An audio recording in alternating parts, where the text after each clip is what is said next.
नमस्कार दोस्तों, मैं अतुल तिवारी आप सबका एक बार फिर से स्वागत करता हूं अपने ऑनलाइन प्लेटफॉर्म जिसका नाम है प्रीमियर आधार आईएएस एकेडमी। दोस्तों, हमारे संस्थान में जैसे कि आपको पता है कि मेंस के साथ साथ सब इंस्पेक्टर के टेस्ट सीरीज भी चलाए जा रहे हैं और इसी का जो दूसरा पेपर था जिसमें हमने छत्तीसगढ़ के इतिहास का टेस्ट लिया था, उसके प्रश्न और साथ में उसके आंसर का एक्सप्लेनेशन कि भाई उसका आंसर क्या होना चाहिए था। कुछ स्टूडेंट्स को डाउट था और कुछ ऐसे शिकायतें थी कि कोई आंसर शायद आपको गलत लग रहा है, तो उसका एक्सप्लेनेशन लेके मैं आपके सामने हूँ। देखते हैं कि आज के इस पेपर में क्या क्या क्वेश्चन आया था और किस प्रकार से इसका आंसर आपको लेना था।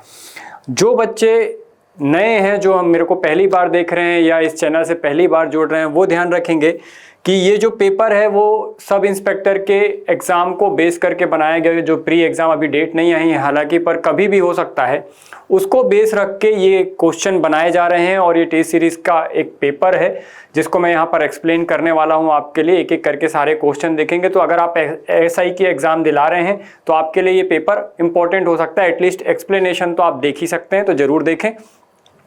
इनसे क्वेश्चन को एनालिसिस कीजिए। इसी प्रकार के क्वेश्चन आपके एग्जाम में आने की संभावना है, तो उसको ध्यान में रखकर ये पेपर बनाया गया है।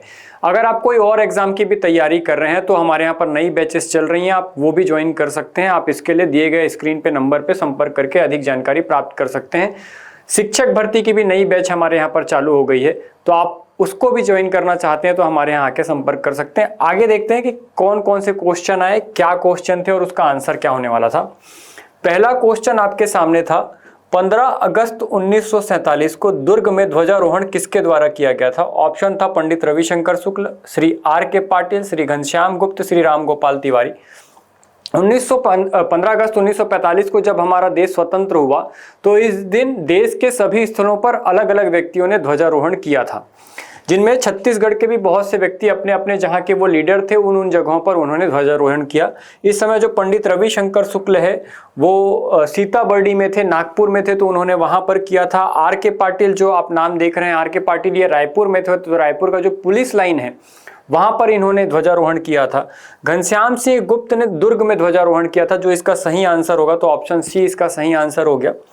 पंडित राम गोपाल तिवारी को माना जाता है कि बिलासपुर के गांधी चौक में उन्होंने ध्वजारोहण किया था। तो इस प्रकार से ये अलग अलग लीडर थे जो कि 1947 में हमारा देश स्वतंत्र होने के बाद इन्होंने ध्वजारोहण किया था। तो इसका करेक्ट आंसर ऑप्शन सी हो जाएगा। तो पहले का ऑप्शन सी करेक्ट आंसर है। दूसरा देख रहे हैं, छत्तीसगढ़ में असहयोग आंदोलन के दौरान बहिष्कार स्वरूप बैरिस्टर नागेंद्र ने किस उपाधि का त्याग किया। असहयोग आंदोलन का एक एजेंडा यह भी था कि जितनी भी ब्रिटिशर्स के द्वारा दी गई उपाधियां होंगी उनका त्याग कर दिया जाएगा। तो मुख्य रूप से छत्तीसगढ़ में हम 2-3 ऐसी उपाधियां देखते हैं जिनका त्याग किया गया, जिसमें राय साहब, राय बहादुर और खान साहब, ये 3 मुख्य उपाधियां थी। यहाँ पर इसको दिया भी गया है, जिसमें से नागेंद्र नाथ जो है इनके लिए खान राय जो बहादुर है ये इसका सही आंसर था। खान साहब आपको काजी शेर खां का नाम मिलता है जिन्होंने खान साहब की उपाधि त्यागी थी। वहीं राय साहब में आपको वामन राव लाखे, किशनजी थेंकर, मुरारजी थेंकर, इनका सबका नाम मिलता है जिन्होंने राय साहब की उपाधि का त्याग किया था। वहीं पर जब वामन राव लाखे ने राय साहब की उपाधि का त्याग किया था तो जनता ने उन्हें लोकप्रिय की उपाधि दी थी। तो यहाँ पर इस क्वेश्चन का सही आंसर क्या हो जाएगा, राय बहादुर, क्योंकि राय बहादुर नागेंद्र नाथ डे को ये उपाधि दी गई थी जिसका उन्होंने त्याग कर दिया था।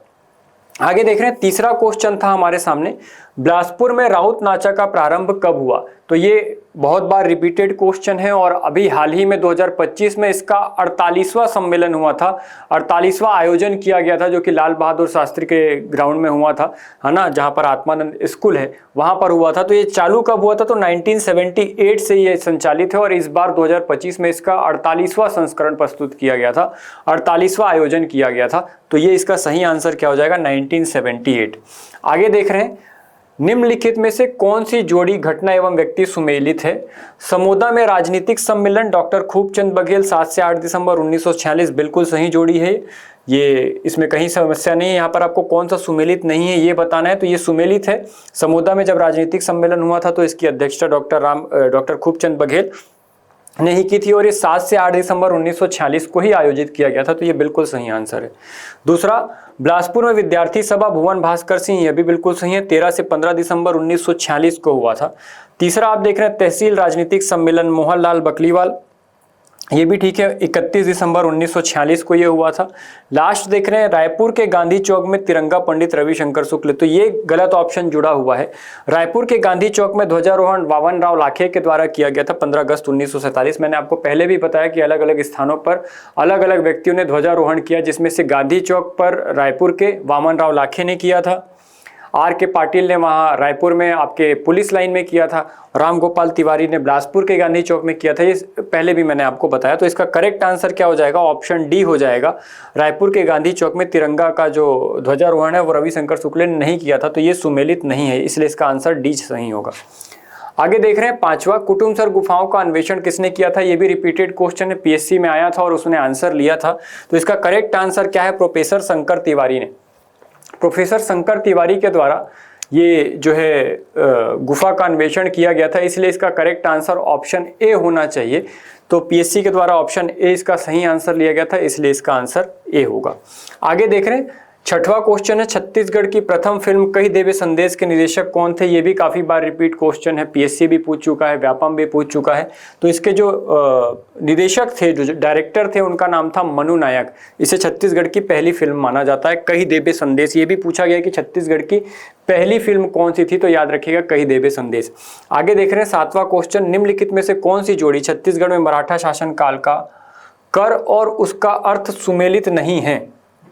टकोली पहला दिया हुआ है, जमींदारों से लिया जाने वाला वार्षिक नजराना या कर था। तो ये बिल्कुल ठीक बात है कि जब मराठा यहाँ पर शासन करने आए, स्पेशली जब बिंबाजी यहाँ पर शासन करने आए 1758 में, तो उन्होंने कर के रूप में टकोली लेना प्रारंभ किया था और तब से ये जमींदारों से लिया जाने वाला कर प्रारंभ था और ये चल रहा था।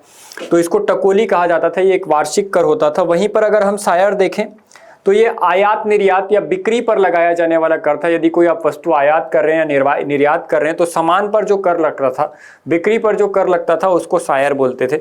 वहीं पंडरी देखें, गैर कृषि मद के लिए लिया जाने वाला कर था। तो ये भी बिल्कुल ठीक है, जो लोग कृषि कार्य नहीं करते थे उनसे जो कर वसूला जाता था उनको हम पंडरी कहते थे।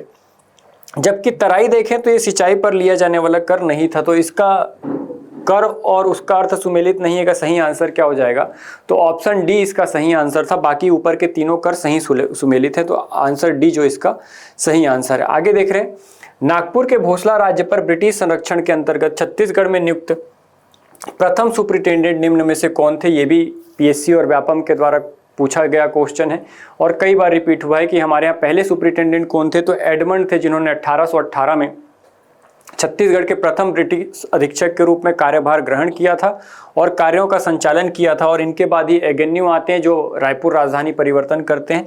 तो पहले जो सुपरिटेंडेंट थे वो कौन थे, कैप्टन एडमंड। तो इसका ऑप्शन ए जो है ये सही हो जाएगा और एगेन्यू दूसरे हो जाएंगे और हंटर और सेंडिर फिर इनके बाद आएंगे।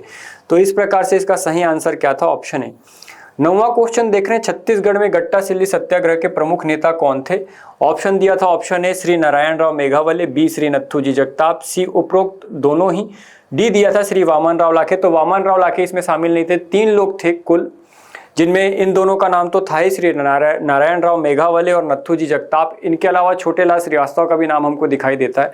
इन तीनों ने मिलकर ये जो गट्टा सिल्ली सत्याग्रह है इसको चलाया था। 1930 में ये हुआ था, तो ये ध्यान रखिएगा। आगे देख रहे हैं, अगला क्वेश्चन था, सूची 1 को सूची 2 से सुमेलित कीजिए। एक तरफ में भारत छोड़ो आंदोलन में छत्तीसगढ़ की प्रमुख घटनाएं दी हुई है, दूसरे साइड में आपको व्यक्तित्व दिया हुआ है। देखते हैं, रायपुर षड्यंत्र केस ईश्वरी चरण शुक्ल। तो रायपुर षड्यंत्र केस जो है वो परसराम सोनी से संबंधित है, तो पहला ऑप्शन जो है वो 4 हो जाएगा।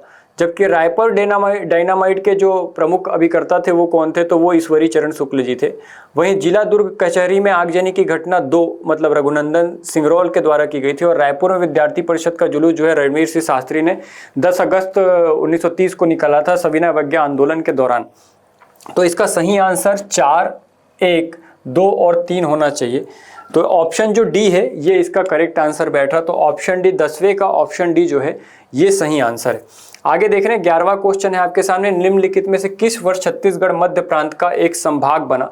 तो आपको पता ही होगा कि मध्य प्रांत का गठन 1861 में किया गया था और उस समय छत्तीसगढ़ के क्षेत्र में 3 जिले बनाए गए थे, रायपुर, बिलासपुर और संबलपुर। और वहीं पर इन तीनों जिलों को मिलाकर 62 में छत्तीसगढ़ को एक संभाग डिक्लेयर किया जिसमें ये तीनों जिले आते थे। तो 1862 इसका सही आंसर हो जाएगा।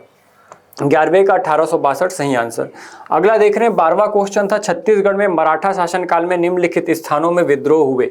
आपको ऑप्शन दिया हुआ है धमतरी, बड़गढ़, कवर्धा और तारापुर।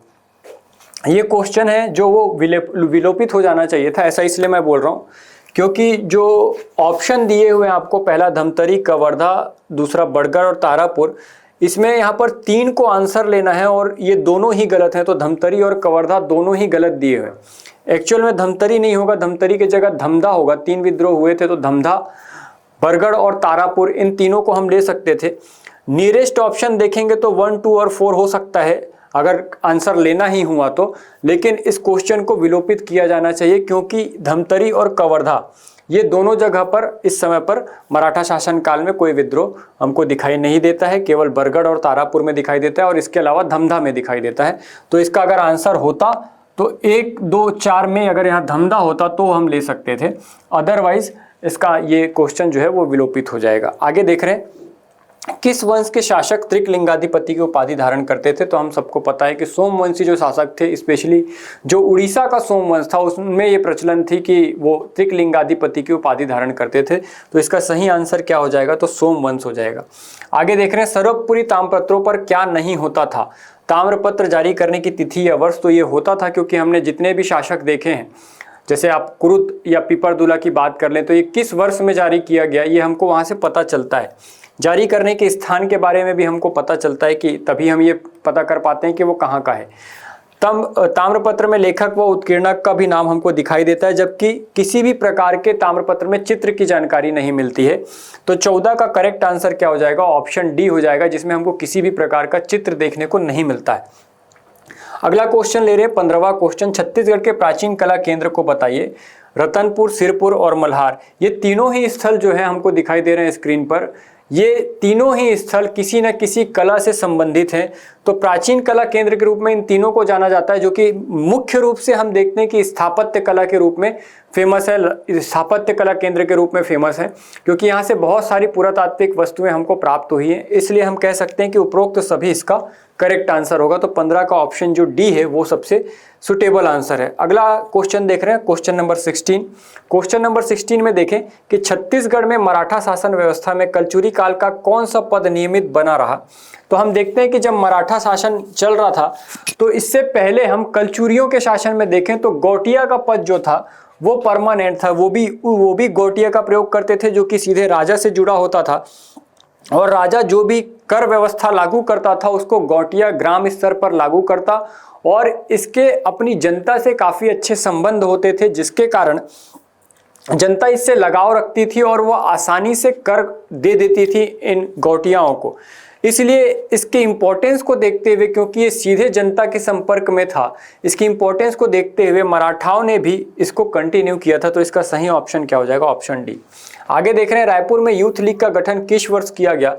1928, 1930, 1929 और 1927। तो इसका सही आंसर है ऑप्शन ए, 1928 में रायपुर में यूथ लीग का गठन किया गया था, जिसका उद्देश्य युवाओं को राष्ट्रीय आंदोलन में सक्रिय रूप से शामिल करना था। तो इसका सही आंसर क्या हो जाएगा, 1928, ये ध्यान रखिएगा। आगे देख रहे हैं अपन अगला क्वेश्चन, क्रांतिकारी हनुमान सिंह ने किस ब्रिटिश अधीक्षक की हत्या कर दी। इलियट, स्मिथ, स्कॉट और सिडवेल।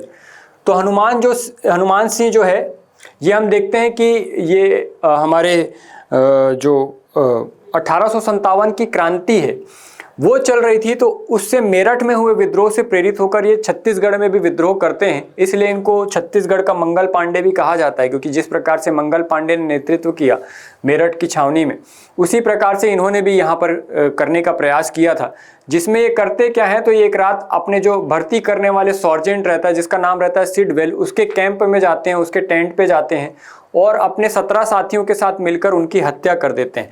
तो उसका नाम क्या था पूछा है, तो उसका नाम सिडवेल था जिसकी हत्या हुई। तो ये इसका सही आंसर हो जाएगा ऑप्शन सी।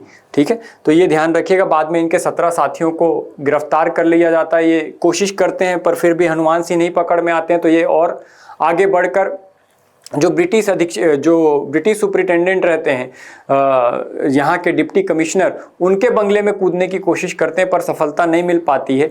इस प्रकार से हनुमान सिंह का काफ़ी बड़ा योगदान था हमारी क्रांतिकारी आंदोलन में छत्तीसगढ़ के। तो याद रखिएगा इन्होंने सिडवेल की हत्या की थी, ये 3री रेजिमेंट से थे, है ना। ये सारी चीज़ें इन्फॉर्मेशन हम इसके बारे में याद रखेंगे। आगे देख रहे हैं 19th, किस कलचुरी शासक ने रतनपुर को अपनी राजधानी बनाया था। तो हम देखते हैं कि जब कलचुरियों का आगमन हुआ तो उनकी प्रारंभिक राजधानी तुम्माड़ थी और फाइनली जब रत्नदेव प्रथम का शासनकाल आता है तो वो अपनी राजधानी तुम्माड़ से कहाँ ले आते हैं, तो रतनपुर ले आते हैं। तो रत्नराज जो प्रथम है ये इसका सही आंसर हो जाएगा। रत्नराज प्रथम ने रतनपुर शहर बसाया और इसी समय बहुत सारे डेवलपमेंट के काम होते हैं। तो कई मंदिरों का निर्माण हमको देखने को मिलता है, तालाबों का निर्माण देखने को मिलता है और तालाबों के कारण काफ़ी समृद्धि भी आती है रतनपुर में, जिसके कारण इसको कुबेरपुर की भी संज्ञा दी जाती है। तो इसका सही आंसर क्या होगा, तो रत्नराज प्रथम। कलिंग राज के समय में और कमल राज के समय में जो राजधानी है वो तुम्माड़ थी। तो कलिंग राज, कमल राज और रत्नराज ने तुम्माड़ से भी शासन किया और रत्नराज के समय राजधानी परिवर्तित हुई है। पृथ्वीदेव प्रथम जो है ये रत्नदेव के बाद आएंगे, तो ये रतनपुर से ही शासन करेंगे पर राजधानी पहले से बन गई थी। तो इसका आंसर सी जो है वो सही हो जाएगा। आगे देख रहे हैं, खूब तमाशा नामक काव्य ग्रंथ की रचना किस कवि ने की थी। तो ये बहुत फेमस रचना है गोपाल मिश्र की, जो कि राजा राज सिंह के दरबार में रहते थे और उन्होंने तत्कालीन परिस्थिति, राजा और उनके बेटे के बीच जो विवाद था, जो उनके संतान उत्पत्ति को लेकर था कि उनका जो राज सिंह का जो जन्म था वो नियोग प्रथा से हुआ था, ये बात किसको पता चल गई, तो उनके बेटे को पता चल गई, जिससे वो आत्महत्या कर लेता है इस बात को जानकर। और इससे परेशान होकर जो राज सिंह रहते हैं वो जूना शहर को अपनी राजधानी बनाते हैं, वहाँ महल बनाते हैं और बाद में उसको छोड़कर वो वापस रतनपुर चले जाते हैं। ये पूरी कहानी है खूब तमाशा में ये बताई गई है। तो इसका सही आंसर हो जाता है ऑप्शन सी, कवि गोपाल। कवि गोपाल जो है या गोपाल कवि जो है, जिनको हम गोपाल मिश्र के नाम से जानते हैं, उन्होंने इस काव्य ग्रंथ की रचना की है। आगे देख रहे हैं, बिलासपुर जिले में किरारी से प्राप्त काष्ठ स्तंभ से पता चलता है कि प्राचीन काल में निम्नलिखित में किस राजवंश का शासन छत्तीसगढ़ में था। तो हम हिस्ट्री में पढ़ते हैं कि जो किरारी का काष्ठ स्तंभ है ये 1921 में खोजा गया और ये जो है हीराबंद तालाब से मिला था और इसमें मुख्य रूप से सातवाहन काल की जानकारी मिलती है। इसे यज्ञ स्थल भी कहा जाता है और ऐसी मान्यता है, ऐसी किंवदंतियां हैं कि यहाँ पर पहले यज्ञ स्थल रहा होगा, क्योंकि एक तालाब के अंदर से खोदने पे निकला था। लकड़ी का है, काष्ठ स्तंभ है और अभी ये आपके घासीदास संग्रहालय रायपुर में स्थापित किया गया है। तो ये सारी संबंधित इससे जानकारी थी जिससे हमको सातवाहन काल के संबंध में जानकारी मिलती है। तो इसका सही आंसर ऑप्शन डी, सातवाहन हो जाएगा। आगे देख रहे हैं 22वां क्वेश्चन, प्राचीन जनश्रुति के अनुसार राजा मूरध्वज का संबंध छत्तीसगढ़ के निम्न स्थानों से जोड़ा जाता है। तो पहला ऑप्शन दिया है आरंग, दूसरा खल्लारी, तीसरा रतनपुर और चौथा रायपुर। तो ये जो क्वेश्चन है आपका पूछा था महाभारत काल से। महाभारत काल में मूरध्वज जो राजा है ये महाभारत की लड़ाई के समकालीन है, मतलब ये युधिष्ठिर का समकालीन है। तो ये हम कह सकते हैं कि यहाँ पर बाद में हम एक किंवदंती सुनते हैं कि कृष्ण और अर्जुन इनकी परीक्षा लेने के लिए आते हैं। इनकी प्रारंभिक राजधानी ऐसा माना जाता है कि रतनपुर थी और बाद में इन्होंने अपनी राजधानी आरंग को बना ली थी, जहां पर आरे से शरीर को काटे जाने के कारण इनके जो राजा मूरध्वज है इन्हीं का बेटा था ताम्रध्वज और कृष्ण और अर्जुन उनकी परीक्षा लेने के लिए उनके बेटे की बलि मांगते हैं और उनके बेटे के शरीर को आरे से काटा जाता है, जिसके कारण उस जगह का नाम जो पहले भंडारपुर था उसका नाम बदल कर क्या हो जाता है, तो आरंग हो जाता है आरे से काटे जाने के कारण। तो ये 2, 1 और 3 जो है ऑप्शन सी जो है इसका सही आंसर हो जाएगा। आगे देख रहे हैं, सुमेलित कीजिए, सूची 1 में राजवंश दिया है और सूची 2 में शासक दिया है। यहाँ पर आपको कुछ शासकों के नाम दिए हैं, यहाँ राजवंशों के नाम, और उन दोनों को सुमेलित करना। जैसे राजर्षि तुलकुल वंश का शासक कौन था, तो भीमसेन प्रथम, जिसका आरंग अभिलेख है और इसी से हमको जानकारी मिलती है राजर्षि तुलकुल वंश के बारे में। तो पहले का तीसरा ऑप्शन सही है। जबकि नल वंश का शासक स्कंद वर्मा ही था। इसमें बहुत सारे ऐसे नाम आते हैं, ठीक है, व्याघ्रराज, स्कंद वर्मा, भवदत्त वर्मन, ये सारे इसी वंश से संबंधित है। आगे देख रहे हैं तो अच्छा नल वंश का क्या हो जाएगा, स्कंद वर्मा हो जाएगा। वहीं सरभपुरी वंश का देखें तो इसका जयराज सही आंसर होगा, ऑप्शन ए सही हो जाएगा। और पांडु वंश का देखें तो चंद्रगुप्त जो है वो नन्नराज द्वितीय का जो है चाचा रहता है, या ऐसा कह लें कि नन्नराज द्वितीय का चाचा रहता है और हर्षगुप्त का पिता रहता है, ऐसा कहना उचित होगा। तो राजर्षि तुलकुल वंश के लिए हमने देखा कि इससे किसको जोड़ रहे हैं, ऑप्शन 3 को। तो इसका जो बी जो है ऑप्शन सही हो जाएगा आपका, बी ऑप्शन के हिसाब से आप आंसर ले सकते हैं। तो 23 का आंसर क्या था, बी था। अगला देख रहे हैं 24वां क्वेश्चन, छत्तीसगढ़ में कलचुई शासक रत्नदेव द्वितीय के संबंध में निम्नलिखित में से कौन सा कथन सत्य नहीं है। उसने त्रिपुरी नरेश गयाकर्ण के आक्रमण को विफल किया, ये ठीक बात है, ऐसा हुआ था। उसके राज्य पर अनंत वर्मन चोड़गंग ने आक्रमण किया, यह भी बात ठीक है। उसने गौड़ शासक पर आक्रमण कर उस पर विजय प्राप्त की, यह भी ठीक है।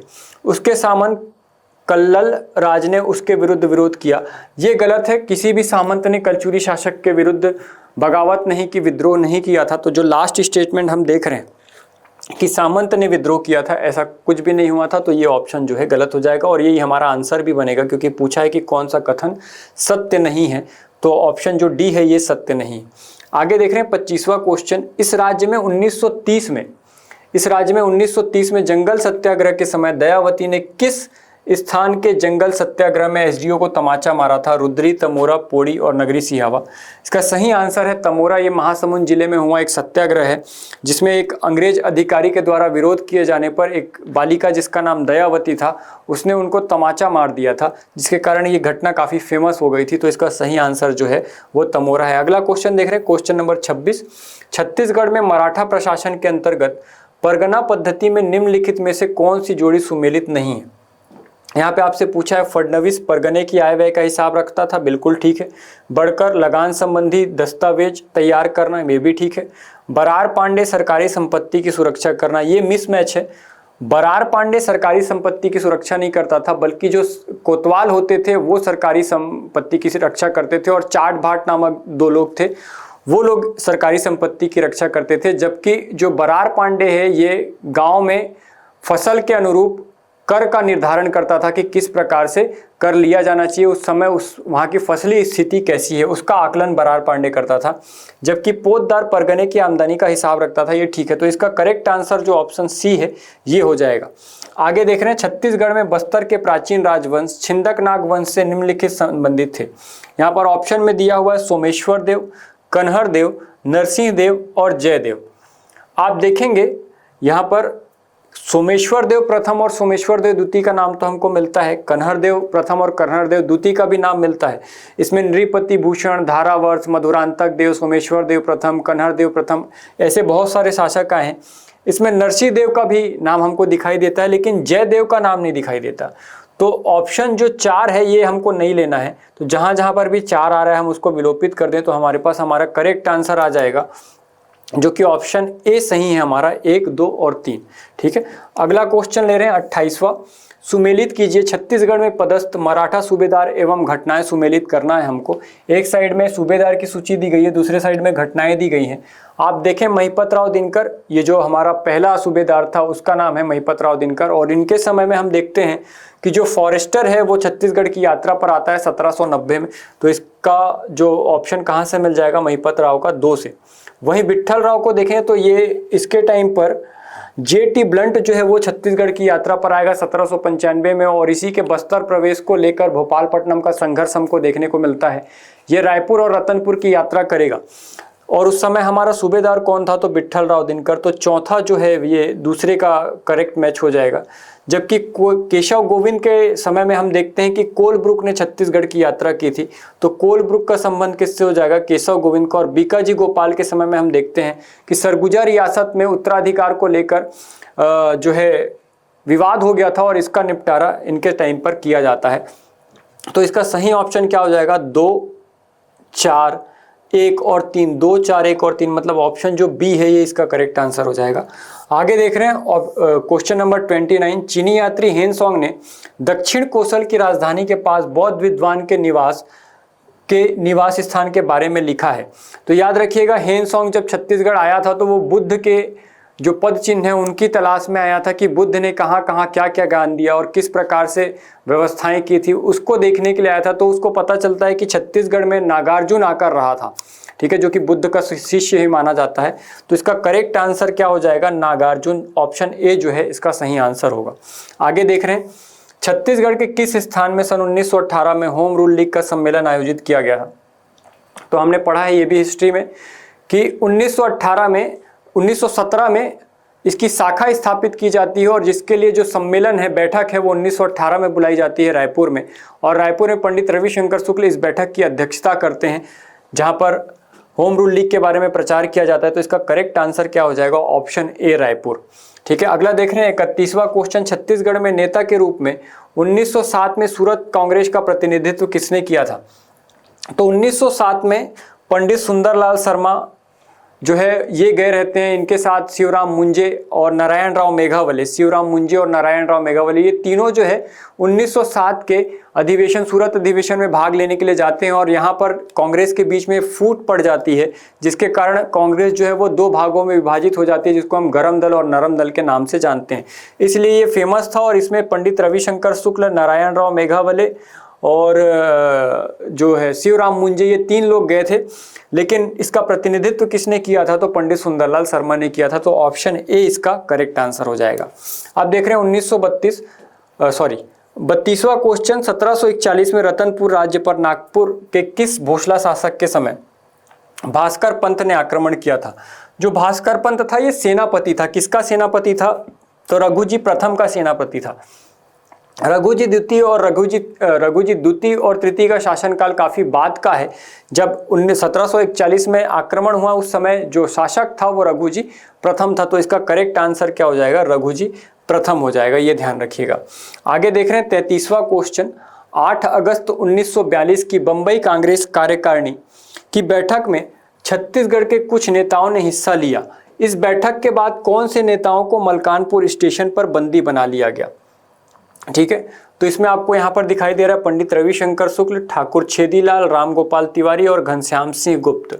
तो याद रखिएगा, वैसे तो इस यहाँ पर दो ही ऑप्शन लेना है हमको, तो ये भी क्वेश्चन विलोपित होने लायक है। एक्चुअल में यहाँ पर रविशंकर शुक्ल भी गए थे, छेदीलाल भी गए थे और घनश्याम सिंह गुप्त भी गए थे। तो ये तीनों ऑप्शन होना चाहिए था यहाँ पर, लेकिन चूंकि ये तीनों ऑप्शन नहीं है और दो कॉम्बिनेशन हमको दिखाई दे रहे हैं। एक तो रविशंकर शुक्ल और छेदीलाल का भी दिखाई दे रहा है, रविशंकर शुक्ल के साथ और कोई कॉम्बिनेशन इन दोनों में से तो नहीं दिखाई दे रहा है, लेकिन हाँ इन दोनों का कॉम्बिनेशन हमको डी में दिखाई दे रहा है। तो ये क्वेश्चन जो है विलोपित हो जाता। इसका करेक्ट आंसर ए नहीं होगा क्योंकि ये तीनों ही इसमें थे। ठीक है, तो याद रखिएगा जो 33वां क्वेश्चन है उसका आंसर इस ऑप्शन से नहीं निकल सकता। आगे देख रहे हैं 1923 ईस्वी में नागपुर में आयोजित झंडा सत्याग्रह में भाग लेने हेतु छत्तीसगढ़ के किस स्थान से सबसे अधिक स्वयंसेवक पहुंचे थे। तो याद रखिएगा कि इसमें धमतरी से सबसे ज़्यादा लोगों ने भाग लिया था, जो कि नागपुर में हुआ था, इसलिए ये हमारे पास था, छत्तीसगढ़ के पास था। तीसरा जो ये सम्मेलन हुआ था, 3 अलग अलग सम्मेलन हुए हैं। तो एक कहाँ पर हुआ था, एक एमपी में हुआ था, एक छत्तीसगढ़ में हुआ था और एक नागपुर में हुआ था। 3 जगहों पर हुए थे। तो नागपुर में जब सम्मेलन हुआ था झंडा सत्याग्रह वाला, तो इसमें धमतरी से सबसे ज़्यादा लोग शामिल होने के लिए गए थे। तो याद रखिएगा इसका सही आंसर क्या हो जाएगा, ऑप्शन बी। अगला देख रहे हैं क्वेश्चन नंबर 35, अगस्त 1930 में दुर्ग जिले के पोड़ी ग्राम में ब्रिटिश सरकार के विरुद्ध जुलूस एवं नारे लगाने का कार्य किसके नेतृत्व में किया गया था। तो याद रखिएगा ये नरसिंह प्रसाद अग्रवाल के नेतृत्व में किया गया था। नरसिंह प्रसाद अग्रवाल ने इसका नेतृत्व किया था। ऑप्शन डी इसका सही आंसर है। आगे देख रहे हैं छत्तीसगढ़ के मैकाल क्षेत्र में प्राचीन काल में निम्नलिखित में किस राजवंश ने शासन किया था। याद रखिएगा जो मैकल क्षेत्र था यहाँ पर मैकल का सोमवंश शासन कर रहा था। तो इसका सही आंसर क्या हो जाएगा, ऑप्शन ए 36 का ऑप्शन ए सही आंसर होगा, ऑप्शन डी नहीं होगा। ऑप्शन ए इसका सही आंसर हो जाएगा, सोमवंश ने शासन किया था। जबकि जो पांडु वंश है, जब यही सोमवंश इधर आके छत्तीसगढ़ के दूसरे साइड में आके शासन करेगा, तब ये अपने आप को पांडु वंश के नाम से बुलाएगा। और फिर जब ये यहाँ से उड़ीसा चले जाएगा तो वापस अपना नाम परिवर्तित कर लेगा और क्या बना लेगा, तो ये फिर से अपना जो नाम है वो सोमवंश के रूप में बदल लेगा। और फाइनली जब कलचुरी इस पर आक्रमण करेंगे तो कलचुरियों के आक्रमण के बाद ये कांकेर में भी जब जाएंगे तब भी सोमवंश के नाम से जाने जाएंगे। तो 3 जगह पर, मैकल में, उड़ीसा में और कांकेर में, ये सोमवंश के नाम से जाना जाता है। जबकि आप देखें कि सिरपुर वाले एरिया में जब ये पांडु वंश शासन कर रहा होगा तब ये पांडु वंश के नाम से जाना जाएगा, ना कि सोमवंश के नाम से। तो ये ध्यान रखिएगा। 36 का जो सही आंसर हो जाएगा वो ए हो जाएगा। आगे देख रहे हैं, निम्नलिखित में से किस शासक ने रायपुर कलचुरी शाखा का प्रारंभ किया था? तो इसमें केशवदेव, लक्ष्मीदेव, सिंघणदेव और जयदेव का नाम था। इसका सही ऑप्शन हो जाएगा ऑप्शन ए, केशवदेव। केशवदेव ने ही इसका स्थापना किया था, ऐसा माना जाता है। कुछ लोग, कई बार पीएससी ने एक बार आंसर इसका रामचंद्र देव ले लिया था। चूंकि ऑप्शन में रामचंद्र देव नहीं है, इसलिए हम ऑप्शन में रामचंद्र देव है ही नहीं, तो उसको आंसर नहीं ले सकते, इसलिए इसका सही आंसर क्या हो जाएगा? केशव देव हो जाएगा। आगे देख रहे हैं 38वां क्वेश्चन, बस्तर के छिंदक नाग वंश के काकती शासक किस स्थान के शासक थे? काकती जो शासक थे ये छत्तीसगढ़ आने से पहले वारंगल के क्षेत्र में निवास कर रहे थे। और हम देखते हैं कि खिलजियों का आक्रमण होता है और खिलजियों के बाद तुगलकों का आक्रमण होता है, जिसके कारण ये जो वारंगल वाला क्षेत्र है वो छोड़ देते हैं। प्रताप रुद्र देव का आपने नाम सुना होगा, जो कि अन्नम देव के बड़े भाई थे, और इनकी एक बहन थी जिनका नाम था रेला देवी, जिनके संदर्भ में हम बस्तर दशहरा में भी पढ़ते हैं। तो ये पहले कहाँ पर रहते थे? ये सभी वारंगल के क्षेत्र में रहते थे, बाद में ये छत्तीसगढ़ में आके शासन किए। तो इसका सही आंसर जो है ऑप्शन बी हो जाएगा। अगला देख रहे हैं 39वां क्वेश्चन, असहयोग आंदोलन के दौरान छत्तीसगढ़ में निम्नलिखित घटनाएं हुई। तो पहला दिया हुआ है नगरी सिहावा, जंगल सत्याग्रह, शराब। अच्छा, इसको अरेंज करना था आपको कि ABCD कौन कौन सी घटना कब कब हुई, इसको आपको अरेंज करना था। तो कांग्रेस नेताओं के द्वारा विधानसभा परिषद में उम्मीदवारी की वापसी, रायपुर विद्यालय की स्थापना, शराब दुकानें, बहिष्कार के कारण कुतुबुद्दीन की गिरफ्तारी। तो देखिए यहाँ पर सबसे पहले हम किसको रखेंगे? तो सबसे पहले ऑप्शन डी को रखेंगे, कांग्रेस नेताओं द्वारा विधान परिषद में उम्मीदवारी की वापसी। फिर शराब दुकानों के बहिष्कार के कारण रायपुर में कुतुबुद्दीन की जो गिरफ्तारी होगी, इसको रखेंगे। और फाइनली फिर तीसरा राष्ट्रीय विद्यालयों की स्थापना, और 22 में हम देखेंगे कि क्या होगा, तो नगरी सिहावा, जंगल सत्याग्रह। इस प्रकार से ये जो चारों ऑप्शन है हम कैसे रखेंगे? तो डी रखेंगे पहले, फिर बी, फिर सी और फिर ए। तो इसका ऑप्शन जो डी है ये सबसे करेक्ट आंसर हो जाएगा। आगे देख रहे हैं 40वां क्वेश्चन, रायपुर के किस युवक को नागपुर हाईकोर्ट में तिरंगा फहराने के कारण गिरफ्तार किया गया? तो ये काफी फेमस क्वेश्चन है, पीएससी पूछ चुका है इसको भी। ठाकुर रामकृष्ण सिंह वो व्यक्ति थे जिन्होंने नागपुर, ये क्योंकि नागपुर पढ़ाई करने गए थे, लॉ की पढ़ाई कर रहे थे वहां पर, तो ये वहां पर थे, तो उन्होंने नागपुर हाई कोर्ट में झंडा फहरा दिया था। तो इसका सही आंसर क्या है? ठाकुर रामकृष्ण सिंह।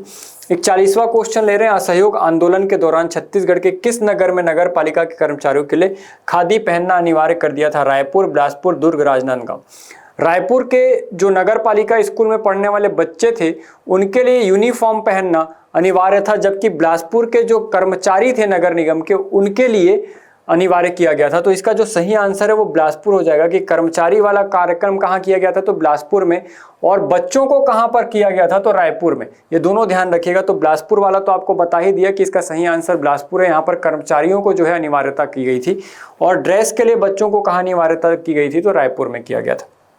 आगे देख रहे हैं 42वां, किस सोमवंशी शासक ने त्रिकलिंगाधिपति की उपाधि धारण की? महाशिव तिवरदेव, महागुप्त जन्मजय, महाशिवगुप्त, बालार्जुन और भीमगुप्त। तो इसका सही आंसर हो जाएगा ऑप्शन बी, महाभोगगुप्त जन्मजय। मैंने आपको बताया था कि जो सोमवंशी शासक थे वो त्रिकलिंगाधिपति की उपाधि धारण करते थे, और इसमें आप देखेंगे तो जो जन्मजय है ये त्रिकलिंगाधिपति की उपाधि धारण किए थे। आगे देख रहे हैं 43वां क्वेश्चन, रघुजी तृतीय के शासन काल में 1830 से 54 में छत्तीसगढ़ में निम्नलिखित में से कौन सा विद्रोह हुआ था? 30 से 54 के मध्य देखने की कोशिश कर रहे हैं। धंधा में गौण जमींदारी का विद्रोह, तो ये 1818 में हुआ था, तो हम इसको नहीं लेंगे। ठीक है, तो ये हमारे ऑप्शन से डिलीट हो गया। बड़गढ़ का विद्रोह ये हुआ था, तो ये लेंगे। तारापुर ये भी लेना पड़ेगा हमको, ये भी हुआ था। मुरिया विद्रोह ये 1878 में हुआ था, तो हम इसको भी नहीं लेंगे। तो बी और सी जो है इसका सही आंसर हो जाएगा, मतलब ऑप्शन ए इसका सही आंसर हो जाएगा। आगे देख रहे हैं, राजनीतिक जागरण के लिए छत्तीसगढ़ में रायपुर जिले में 1870 ईस्वी में 1900 के बीच निम्नलिखित में से किस सामाजिक तथा साहित्यिक संस्थाओं का गठन किया गया था? तो आपको यहाँ पर 4 दी गई हैं समितियां, मालिनी रीडिंग क्लब, बुद्धि प्रकाश क्लब, कवि समाज और बाल समाज। तो ABC का तो गठन हुआ था, लेकिन बाल समाज जैसी कोई भी संस्था नहीं बनाई गई थी इस बीच में, तो याद रखिएगा कि ये नहीं आएगा। तो इसका सही आंसर क्या हो जाएगा? मालिनी रीडिंग क्लब, बी बुद्धि प्रकाश क्लब और कवि समाज। तो A, B और C होना चाहिए, यहाँ पर शायद A, B, C, ऑप्शन जो ए है ये इसका सही आंसर होगा। ऑप्शन यहाँ पर सी ले लिया गया तो इसको आप करेक्ट कर लीजिएगा। मालिनी रीडिंग क्लब भी आएगा इसमें बुद्धि प्रकाश सभा या क्लब आएगा और कवि समाज आएगा। तो ए, बी और सी, आंसर ए इसका सही आंसर सी लगा हुआ है तो इसको आप करेक्ट कर लीजिएगा। आगे देखिए 45वां, छत्तीसगढ़ के रायपुर में जनवरी 1858 में सैनिक विद्रोह हुआ था, वो कौन सी रेजिमेंट से संबंधित था। मैंने आपको ये पहले भी क्वेश्चन आया है मंगल पांडे वाला, या जिसको हम हनुमान सिंह बोल रहे थे, तो मैंने आपको पहले भी बताया कि ये 3री रेजिमेंट में सैनिक थे और इन्होंने सिडवेल की हत्या कर दी थी 17 साथियों के साथ मिलकर 1858 में। तो इसका सही आंसर ए हो जाएगा, 3री भारतीय रेजिमेंट में ये शामिल थे। आगे देख रहे हैं, निम्नलिखित में से कौन सी छत्तीसगढ़ में हैवे वंशी शासकों की राजधानी थी। आपके ऑप्शन में दिया है तुम्बाड़, रतनपुर, पाली और रायपुर। तो तुम्बाड़ भी था, रतनपुर भी था और रायपुर भी था, लेकिन पाली नहीं था। तो इसका सही आंसर हो जाएगा ए, बी, डी, मतलब ऑप्शन जो डी है ये इसका सही आंसर है। आगे देख रहे हैं 47वां क्वेश्चन, छत्तीसगढ़ की निम्नलिखित किन रियासतों और जमींदारी में स्टेट कांग्रेस के तत्वाधान में 38 से 39 में जंगल सत्याग्रह किया गया था।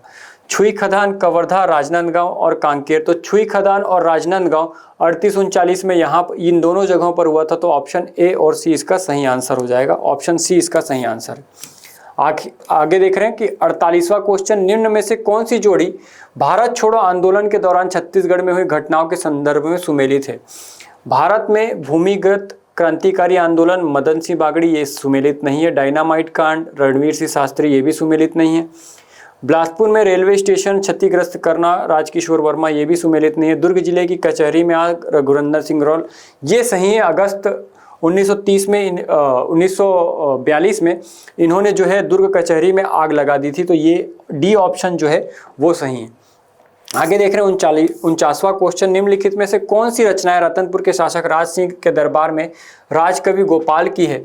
तो मैंने आपको एक रचना तो वहां पर बताई थी जिसमें हमने देखा था खूब तमाशा, वो गोपाल मिश्र की थी, वो यहाँ पर दी नहीं है। लेकिन गीता माधव, विक्रम विलास, सुदामा चरित्र, तो केवल सुदामा चरित्र जो है ये गोपाल मिश्र की रचना है। तो ऑप्शन सी जो है इसका सही आंसर हो जाएगा।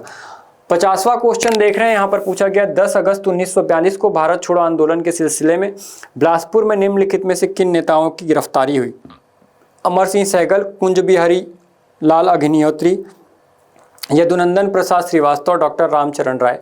तो इसका फिर से ऑप्शन क्या हो जाएगा। तो ऑप्शन ए सही है, सी सही है और डी सही है। तो ऑप्शन जो सी है ये इसका सही आंसर हो जाएगा। जबकि इसमें आपका कौन सा आंसर नहीं लेना है, तो आप बी नहीं लेंगे, कुंज बिहारी लाल अग्निहोत्री, इनकी गिरफ्तारी बिलासपुर से नहीं हुई थी। तो ये ध्यान रखिएगा कि इसका आंसर क्या हो जाएगा, सी।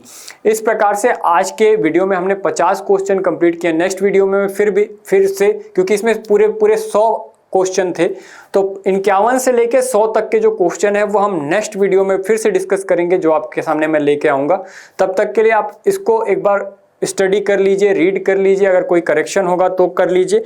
और अगर आपको कोई और भी जानकारी चाहिए तो आप कमेंट सेक्शन में हमको बता सकते हैं, हम उससे रिलेटेड वीडियो जरूर बनाएंगे। आप सबका बहुत बहुत धन्यवाद इतने दूर तक जुड़ने के लिए। धन्यवाद, शुक्रिया। डियर व्यूअर्स, अपने एग्जाम की तैयारी को और बेहतर करने के लिए हमारे चैनल को लाइक, शेयर और सब्सक्राइब करना न भूलें।